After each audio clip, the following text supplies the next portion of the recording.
The numbers are in, and they are brutal. Russia's ballistic missile stockpile remains deep, enabling sustained barrages that are systematically exhausting Ukraine's air defense systems. Western media reports that recent Russian strikes have exposed a critical weakness. Ukraine simply does not have enough Patriot interceptors to keep pace with the volume of incoming fire. The production mathematics tell the sharpest story. Russia produces up to 60 Iskander ballistic missiles every month and plans to double that figure by the end of 2026. Lockheed Martin, by comparison, delivers around 50 PAC-3 interceptors per month. The conclusion is stark. Even if the United States redirected every single interceptor to Ukraine, supplies would still fall short of Russia's monthly missile output.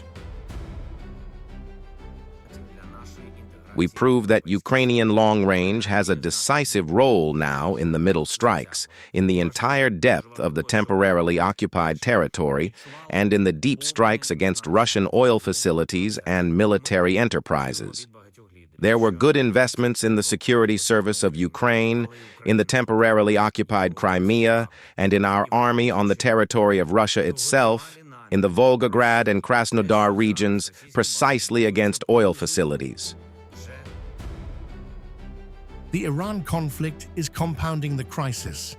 Global demand for Patriot interceptors has surged sharply due to the ongoing conflict with Iran, leaving Ukraine's already stretched supplies even thinner. Patriot interceptors are time-consuming to manufacture. Ukraine is covering vast territory with dwindling stocks, and air defense crews are being pushed to the absolute edge of exhaustion. We must end this war with dignity and guaranteed security, and we will talk about this with our partners in the framework of the Group of 7 summits in France, and later at the summit of the European Council of Iskander, at the NATO summit. Dialogues and meetings in Europe this week should not be empty.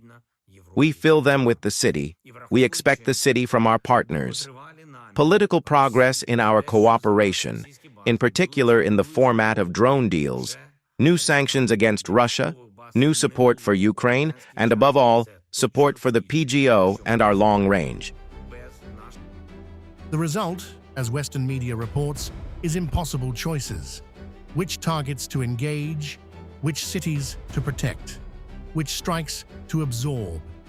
Russia's sustained production and deep stockpiles are overwhelming Ukraine's capacity and exposing, in the starkest terms yet, the limits of Western-backed defense. The missile math crisis is now Ukraine's most dangerous equation.